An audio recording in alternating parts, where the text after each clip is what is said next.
Hello, hi, welcome to another JPNN here on January 1st, 7th.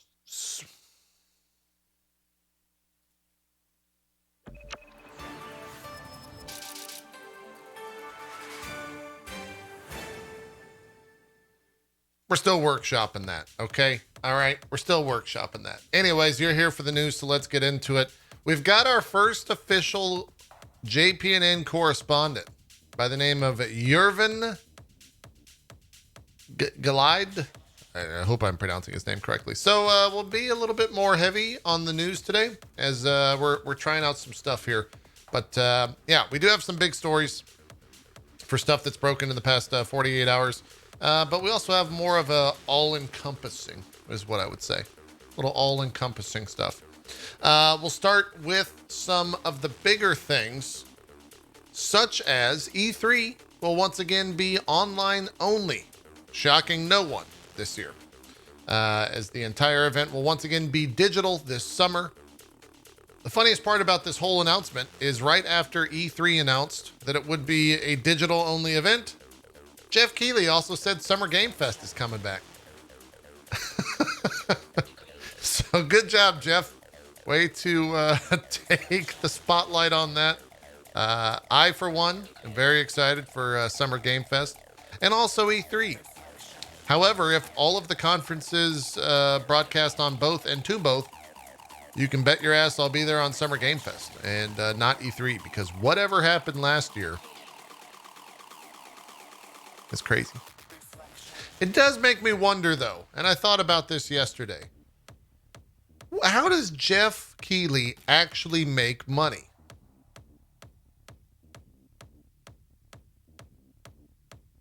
You know? How does that work out? I guess ads and sponsors. But he only does like Summer Game Fest and the Game Awards.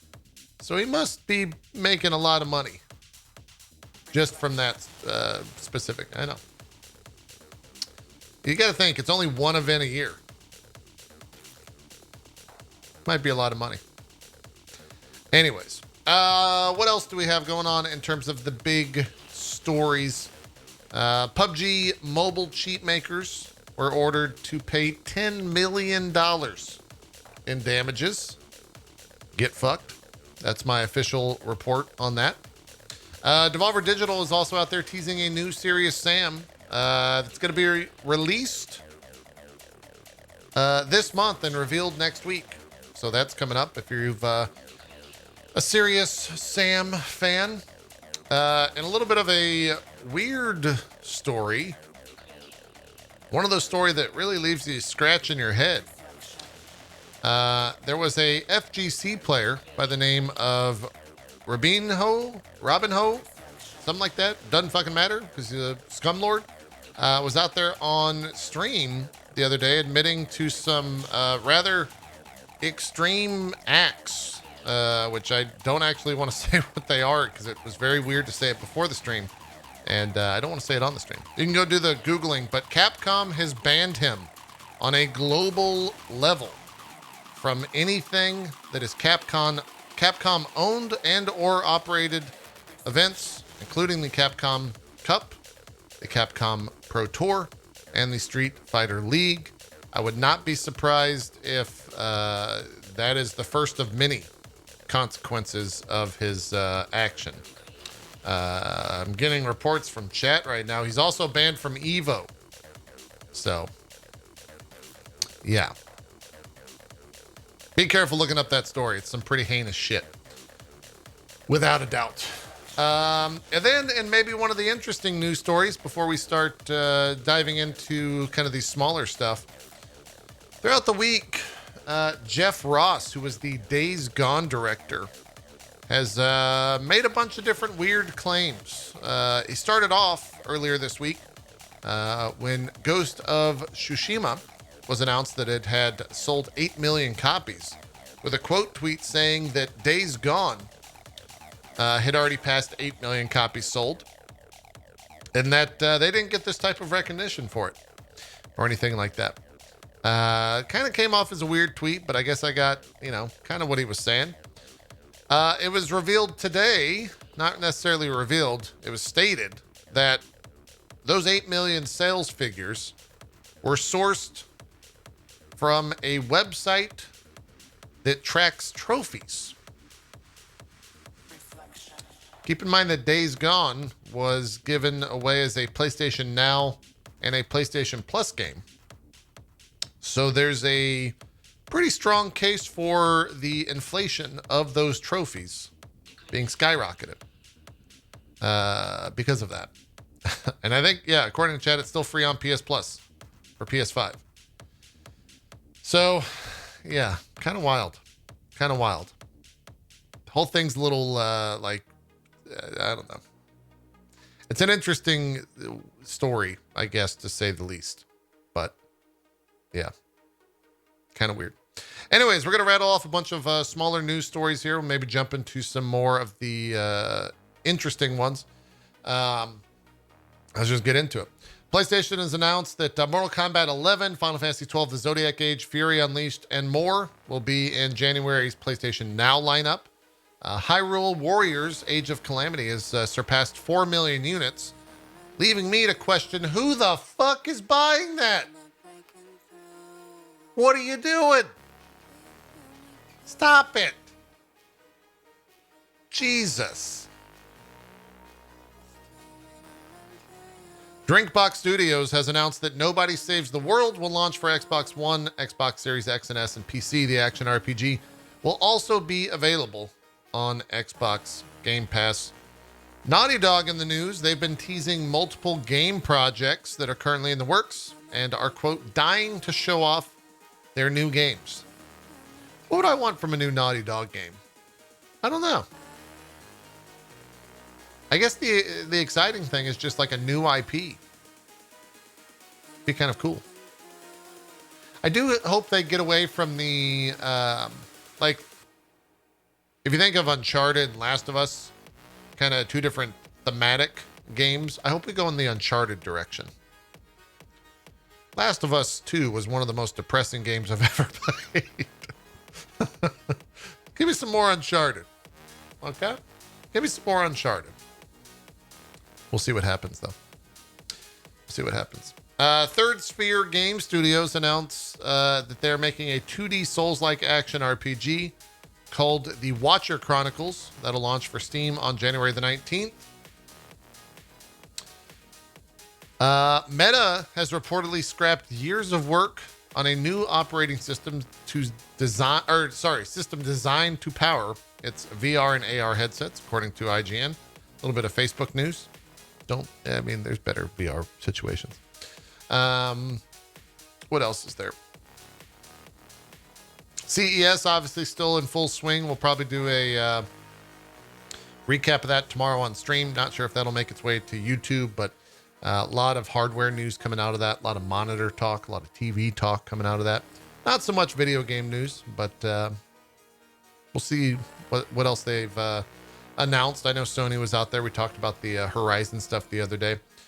Jeff Grubb, industry insider and rumor mill extraordinaire, let's go with that, has said that Star Wars Jedi Fallen Order 2 is likely to be revealed before this year's E3, possibly around May, with the quote, expect to hear about that game in a significant way before E3.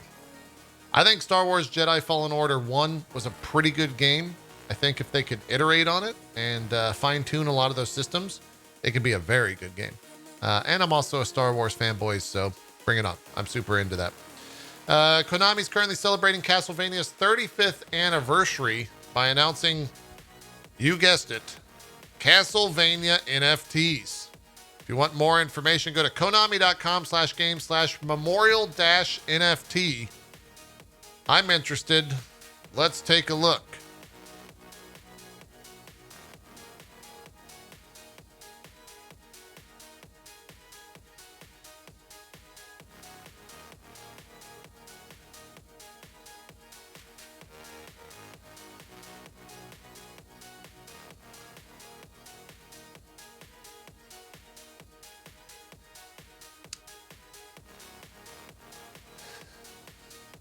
how is Konami always out there just making the stupidest fucking decisions and also having ownership of some of the greatest IPs in the entirety of video games? I couldn't tell you.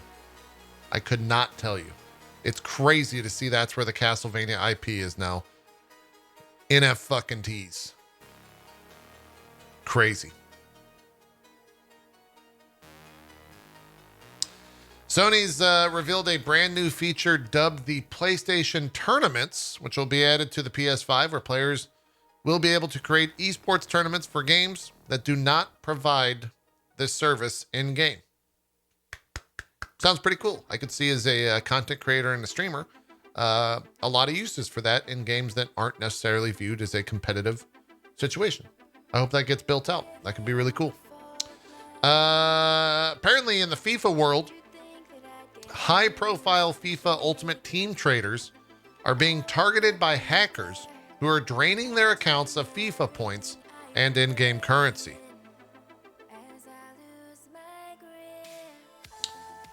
Trying to decide if I feel bad for them or not. Yeah, I think I do. No one deserves to be hacked, regardless of what you're spending it on. That sucks. That sucks. I wonder how they're getting hacked. IGN has the story. Let's see if they say. It appears that many of what does IGN say here in this story? Appears many of the top 100 traders have been targeted, including blah, blah, blah, blah, blah, blah, blah. Oh. The hackers are seemingly taking player gamer tags from the in-game FIFA leaderboards, using this to file a support ticket with EA in effort to gain access to the account. By pretending to be the account holder, hackers have been able to successfully persuade EA to hand over the associated email address and a reset password link, enabling the hacker to then rinse the trader's account of currency. That's social engineering. EA, that's on you. I actually do feel bad for these people because EA fucked them. You would think that, like, given the fact that it's 2022, that EA would understand that this is a thing that happens. But that being said, I think actually in the past on this very stream, we've done live support tickets with EA support, and they had zero fucking idea what they were talking about. So, in a lot of ways, I'm not surprised. I'm not surprised. Sony's out there saying that there's nothing to announce on PSVR 2 backwards compatibility at this point, over on pushsquare.com with that story. In the world of South Korea game development, they are saying that they are gunning for a global audience. Gene Park had a story in Washington Post that said Pearl Abyss co-founder, Dae-il Kim, I hope I'm pronouncing that name correctly. They're talking about the Korean market and the challenges of breaking out. They are, of course, the makers of the successful and mega popular Black Desert Online. They also made a splash with their Doke V trailers. You'll remember that as the chibi game that Jericho was very excited for. God knows why. I think they also cite the success of the movie industry in Korea and its explosion recently with things like Parasite and, of course, the Netflix show Squid Game. He's trying to blow up the video game world as well. Full story over at Washington Post. Out of Gene Park, who is a very good Twitter account in the world of video game news, if you're not following that already. Team 17 announced yesterday the acquisition of Hell Let Loose IP and The Label, who is an indie publisher with a focus on mobile subscription games. The deal values upwards of $62 million and $40 million, respectively. There is a PlayStation 5 remake of the original Last of Us game that's currently nearing completion and could be released in the second half of 2022, according to Video Games Chronicle. Do we really need that?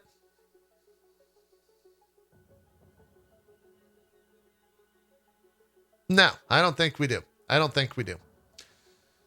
I don't think we do. Here's a little wild story. Kotaku's got it. This is real. I clicked on it to make sure that it was. Apparently, the Pope listened to Undertale's Megalovania.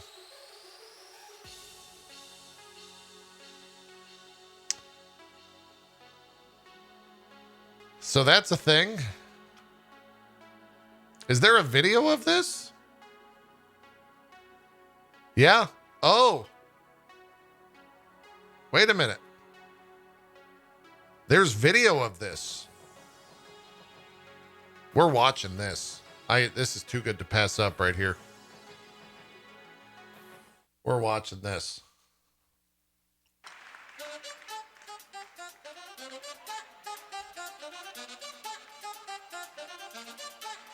That's the Pope.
Questo momento così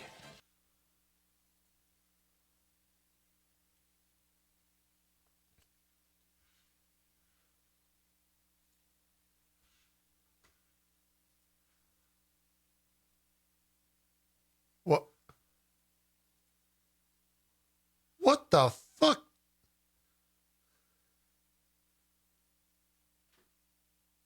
What the hell? Just what?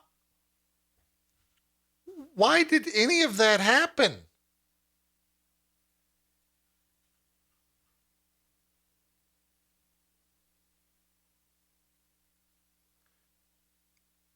The Kotaku.com story says he was attending a Paul VI general audience in the Hall of the Vatican, accompanied by a socially distanced audience.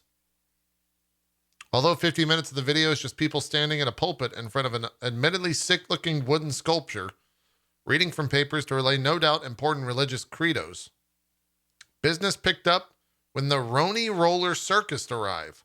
A man adorned in an all-red suit and white bow tie plays the trumpet, while a bunch of acrobats wearing clown makeup join the Pope on stage. Wacky adjacent music plays in the background as a dooming disembodied voice told His Holiness to prepare to be dazzled by their, quote, crazy circus. This will be a night to remember, says the mysterious voice. The lights, the dancers, the costumes, the clowns, the fireworks. I feel like this is an assassination plot gone wrong. Look at this image included in this article. This motherfucker's like, this song's a banger. God loves this one. Like, what the hell is happening, man? Man. I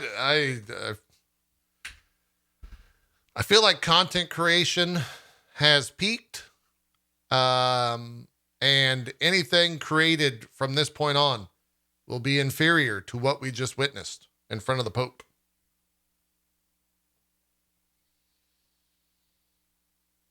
Man, that's wild. That's absolutely wild. Anyways, back to the. I'm just like actually stunned. It's. Whew. Don't worry though. We can jump back into the wide world of news with an incredible article out of the Wall Street Journal that GameStop is currently building an NFT marketplace for video game assets, and it's partnering with cryptocurrency companies. Yay!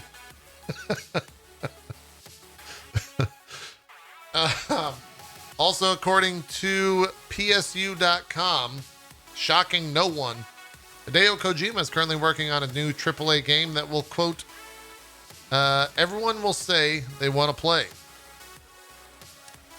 Wouldn't it be wild if Hideo Kojima just worked on a game and then announced the game when it's ready to be announced and then showed the game and then the game came out? Man, that would be insane. Last couple of stories from today's news. It Takes Two won Game of the Year during the 2021 Bilibili Game Awards, which is, of course, a Chinese-focused award show. Around half of all sales for It Takes Two are from China, and according to the tracker, hold on, where's this story coming from? This is from a Twitter account. Where's the actual story coming from? It just says, according to our tracker, it was a popular game on Chinese live streaming platforms last year. Huh. I wouldn't expect that It Takes Two to ever be big in China, but whatever. Whatever. IGN's got a story saying Mario Kart 9 is reportedly in, quote, active development, end quote, and will allegedly feature a, quote, new twist. I swear to God, if you have to do this to like fucking boost or something with the Switch moat, fucking stupid. Dumb. Absolutely stupid. Sega making a statement on NFTs. Are you guys ready for this? Sega is reassessing its plans to launch NFT content, having received negative reactions from their community following their initial announcement on the matter, according to IGN.com.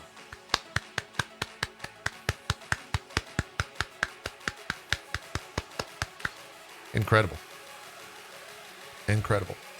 And I believe the final story of the day, thanks to IGN.com. I'm actually going to read this article here. IGN saying the next South Park game has a very interesting choice of developers, the headline. And that is, of course, Question Games, which was founded by ex-BioShock developers who went on to create the Magic Circle and the Blackout Club, are apparently working on a new South Park game. I have no idea what the fuck the Magic Circle and the Blackout Club are. But I'll take another South Park game. The past two South Park games are like pretty fine. They're pretty interesting. Just kind of into them. Pretty into them. Yeah, give that to a lot of people. Man, the Pope listened to Undertale's Megalovania from a circus group.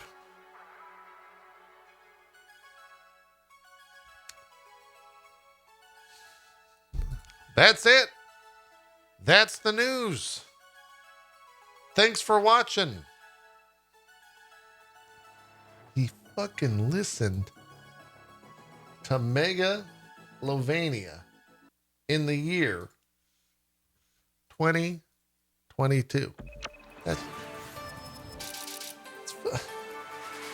What the actual